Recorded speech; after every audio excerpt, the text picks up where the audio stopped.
welcome or welcome back to my channel. My name is Erin, and I am so excited that you decided to take time out of your day to spend with me because today we are doing a reading vlog. We are just reading some 2025 releases that I did not get a chance to get to last year, but I was pretty excited for. So I just wanted to kind of, make sure I read them. And that's pretty much it. There's no other rhyme or reason to these books other than they were just 2025 releases that I wanted to read. Some of them I started in December, and it yeah. Whatever the case may be, we have quite a few books to get into, so I'm not even gonna hold you long with this intro. Let's just go ahead and hop into these books.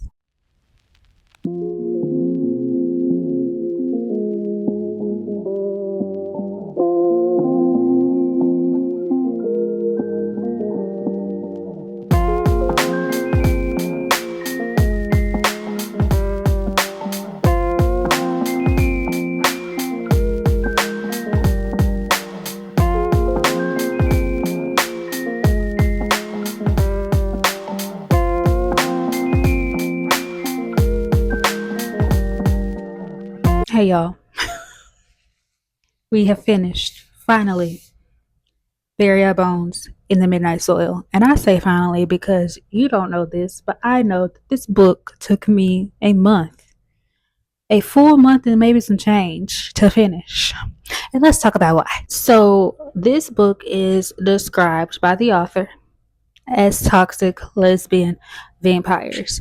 And in this, we are following three different women in three different timelines. And we have Maria in 1532, we have Charlotte in 1827, and Alice in 2019. And eventually, all these stories will connect to converge in some type of way. And yeah, so let's talk about it. First off, I want to say that this book has some beautiful writing. I mean, right off the bat, I was like, yeah, this is gorgeous, gorgeous writing. V. Schwab, yeah, yeah, yeah, they can write. And I really just love. There were several passages you could see I kind of really tabbed this book, and it was just because there were so many beautiful passages that I just absolutely was like, yeah, that's pretty.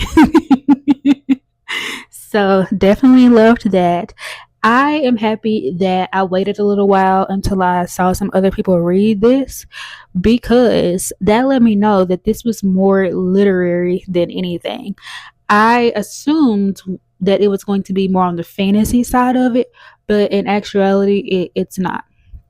We are just following these three women throughout their lives, and it almost feels like they just happen to be vampires, and they do vampire stuff, but it's not like action packed fantasy where like they live in our world and they just happen to be vampires. You know what I'm saying?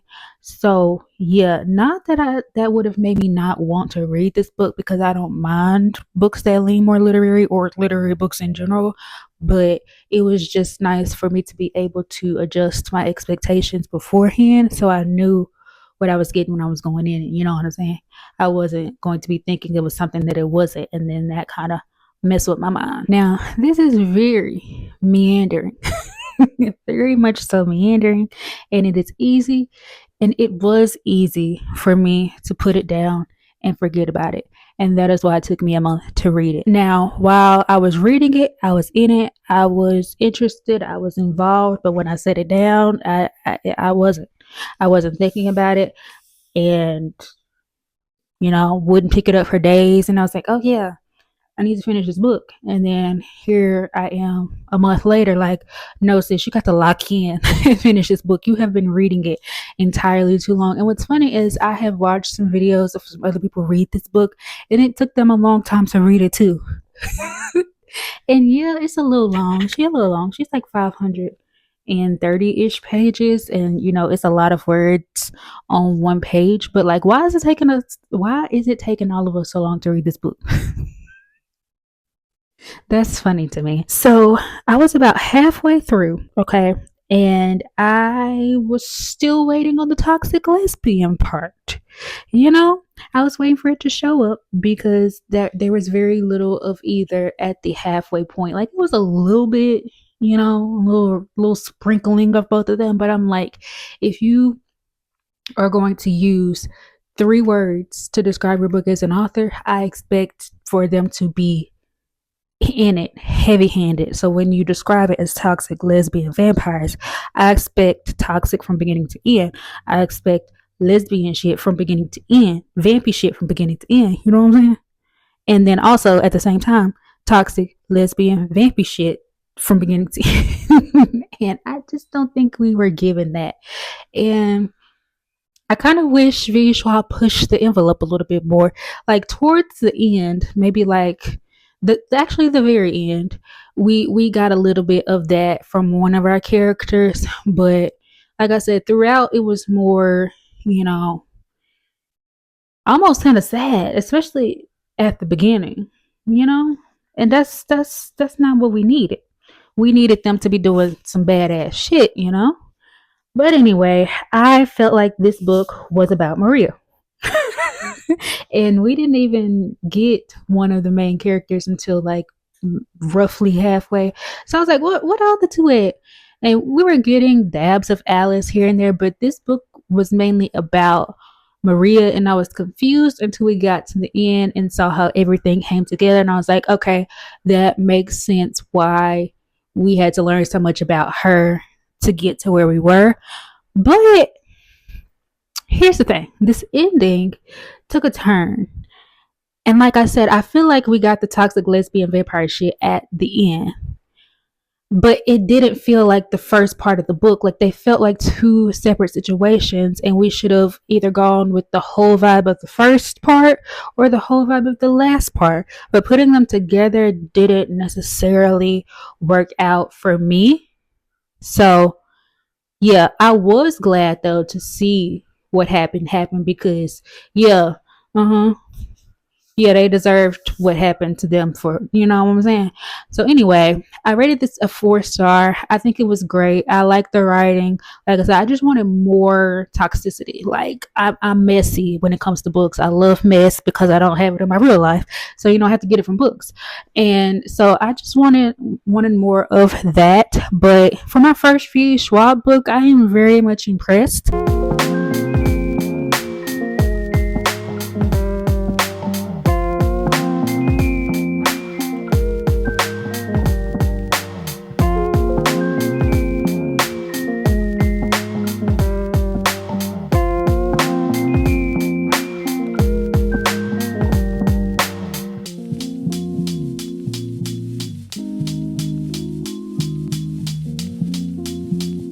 So I feel like this book is heavy. Let's say here it was everywhere, and I don't really need to tell you what it's about. But in case you did not know, in Silverly, we're following Ren, who has spent her whole life in hiding, honing her psychic abilities, and aiding the rebel uprising in small ways. On the continent, being modified means certain death, and Ren is one of the most powerful mods in existence. When one careless mistake places her in the hands of the enemy, and she's forced to join Silverblock, their most elite training program. She's finally handed the perfect opportunity to strike a devastating blow from inside their ranks. Cool, right? So I thought that this was very easy to read at what words. While I was reading it, I felt like I was flying through the pages. Like it did not take me long to make progress in this book at all. But just as easy as it was for me to pick it up, friend, it was that easy for me to put it down. And when I put it down, I was not thinking about it at all. I wasn't like, oh yeah, I need to get back to see what's happening in Silver Elite. I need to know what's going on with Ren. Like I did not have that feeling at all. When I set this book down, I was not thinking about it. Like head empty, no thoughts for Silver Elite. And so because of that, I ended up going days without reading it, and I didn't care. I I ain't feel no type of way about it. So when I did pick it back up, I gave myself about 50 pages. And from where I was currently, that would have put me about 30% in the book. And I felt like I had to make a decision at that point. I had read enough to know what was going on and kind of the direction that it was going in. And I decided to DNF at that point. And there were a couple of reasons for that. This book has a military school setting.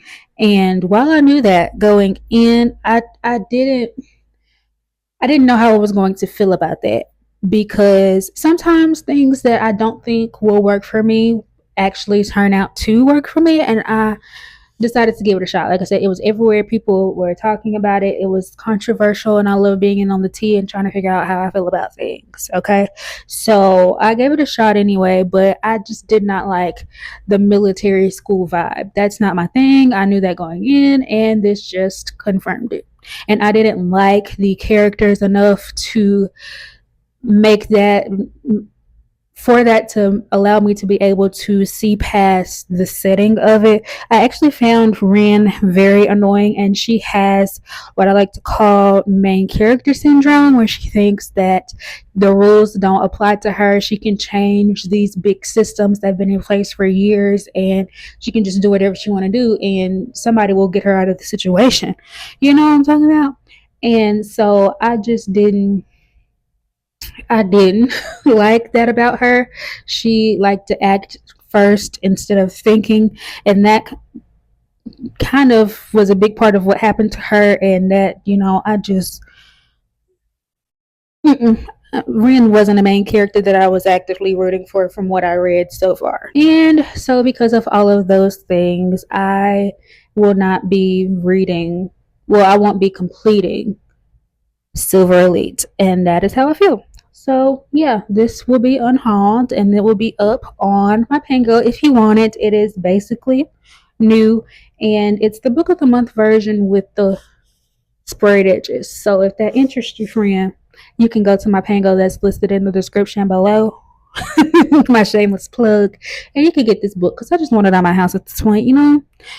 Moving on.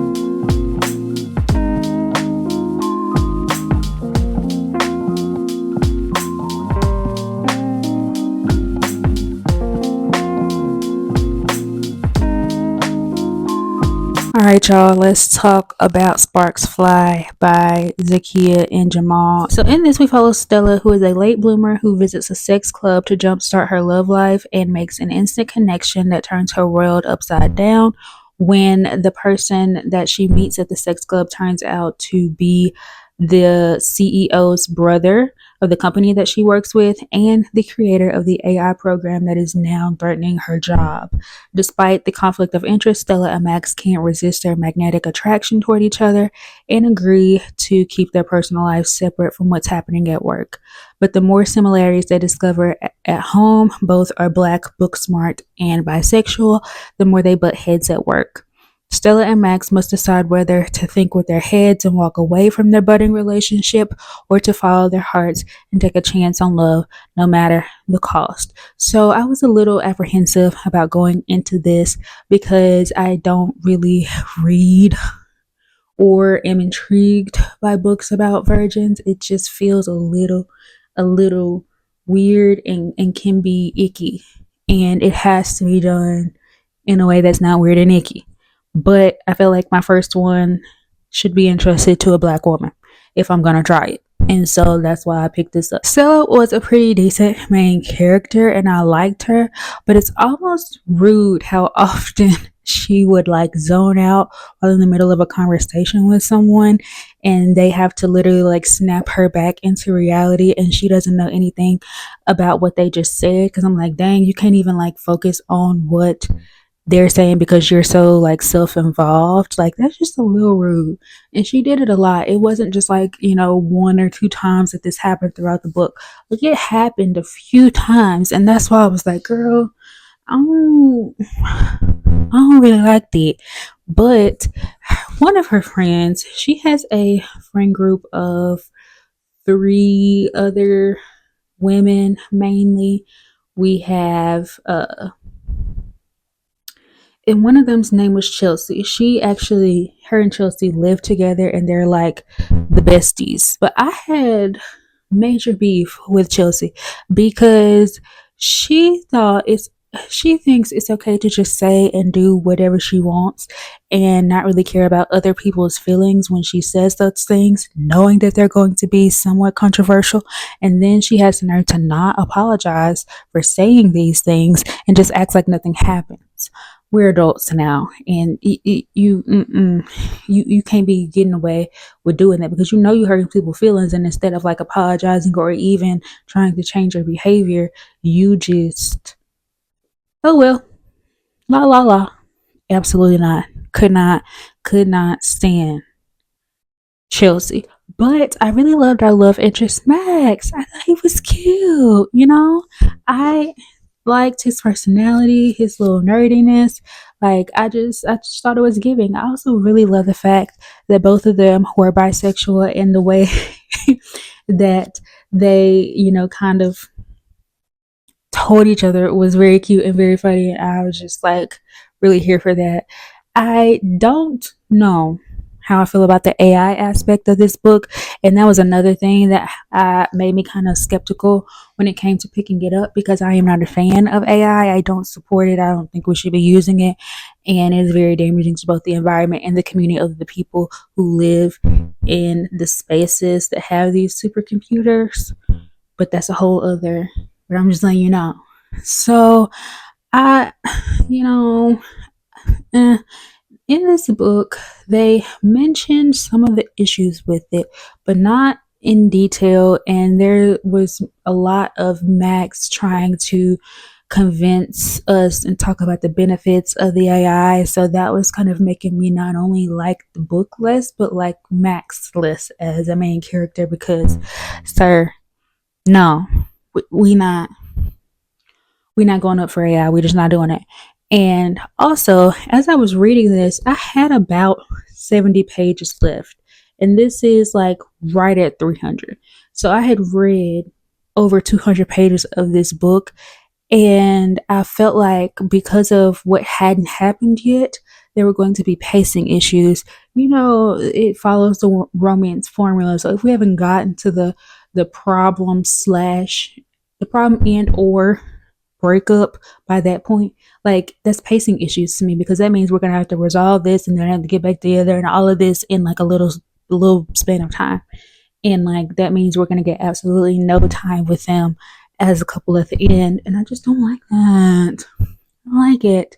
I don't like it when books don't really give us time with a couple as they're like officially a couple and happy and all the drama is over at the end of the book. Like I want to see that part too. And here's something that I also noticed, and I was unsure about whether I was going to mention it or not, but then I felt like I should because this book is published by Berkeley. Berkeley is one of the major publishers, especially in the romance space, and there were errors in this book, quite a few of them that I began to notice it. And usually I overlook those, especially for indie and self-pub authors, because they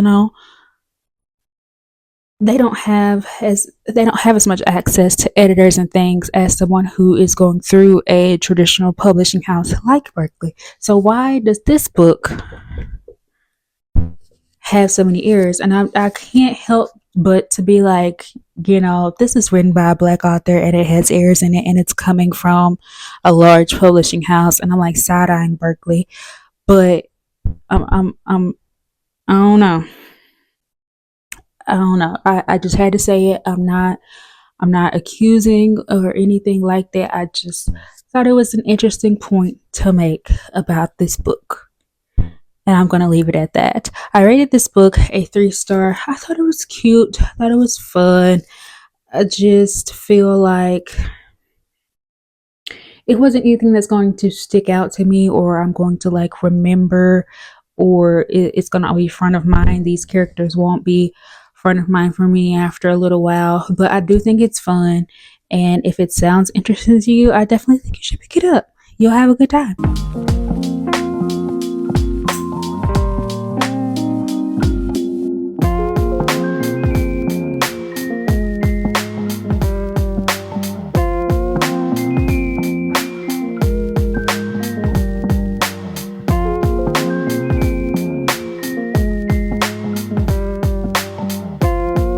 All right, so let's talk about Fallen Gods. So, this is basically a Norse inspired romantasy where all the gods are sleeping. They are in the bodies of these humans and they're just kind of scattered around the world and they don't really know who they are. Except for Ray and Ray's father, who happens to be Odin. Odin knows everything because he's the one who put this curse or spell over everybody, if you will. And so Odin has raised Ray to obey, bleed, and be his blade when the time came, and the time is now. He is sending her to Indire, I can't remember which one, university on a mission. And that mission is to steal Mjolnir, which is the hammer of legend. And if she fails, everybody she loves will die. So, pretty high stakes situation. But to get Mjolnir back, she has to go through Eric. And Eric is the enemy's heir. He is also the person that that she has some history with. There's a situation that happened and she is also attracted to Eric. And so she is trying to get him to lead her to Mjolnir and also not actually catch real feelings for him in the process. It's a lot going on here, okay? So now we can talk about what I thought because I don't want to tell you more than that because I don't want to spoil anything for you. I thought this had very interesting points. Obviously, I thought the premise of it was interesting or I would have never picked it up, but it there were definitely some talks of abuse and things like that in this, so I would check trigger warnings before going in, but it it felt like it was missing something for me. I think Ray was definitely a character that you could root for, that you wanted her to succeed. It was very like, you know, will they, won't they with her and Eric. And I liked that part of it. I liked the school setting, even though we didn't really get a lot of it. I wish we had gotten more of it. I there wasn't anything inherently wrong with this, but there also wasn't anything that I absolutely loved. I rated this a 3.5 star, and because it's only a duology, I do plan on reading the next book and finishing it out.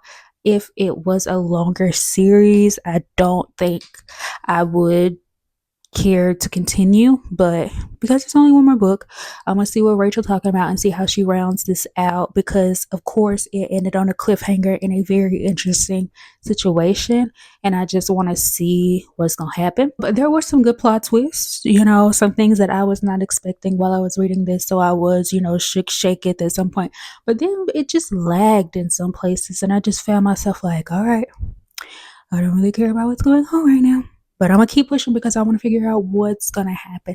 And I think the intrigue of the entire situation is what kept me hooked on and why I didn't end up DNFing, because I wanted to know. She like kept me engaged enough so I wanted to know how everything was gonna play out. But yeah, it was just fine. I wanted more of something to like make me like really be in it. And maybe I'll find it in the second book. I mean, it was enough for me to finish and give it a 3.5. It's a pretty good rating. So, you know, I don't know. It was just fine. Nothing memorable. but just fine. And with that being said, friends, it is time for us to wrap up this video because that was the last book. Let's see, what did we read in this vlog? We read Bury Our Bones in the Midnight Soil, and that was a 4-star. We ended up DNFing Silver Elite, unfortunately. And what else? We have Sparks Fly, which was a 3-star, and then Fallen Gods being a 3.5 star. So, I mean, we did all right, I guess. Some of these were more disappointing than others, but we know now. We know. And that's all I can say about that. But anyway, thank you so much for watching this video. Thank you for liking, commenting, sharing, subscribing, anything that you do to support me and my channel. I greatly appreciate it, friend. I hope you have the best day that you possibly can. Remember to take care of yourself, both mentally and physically. And I'll catch you in the next video. Bye.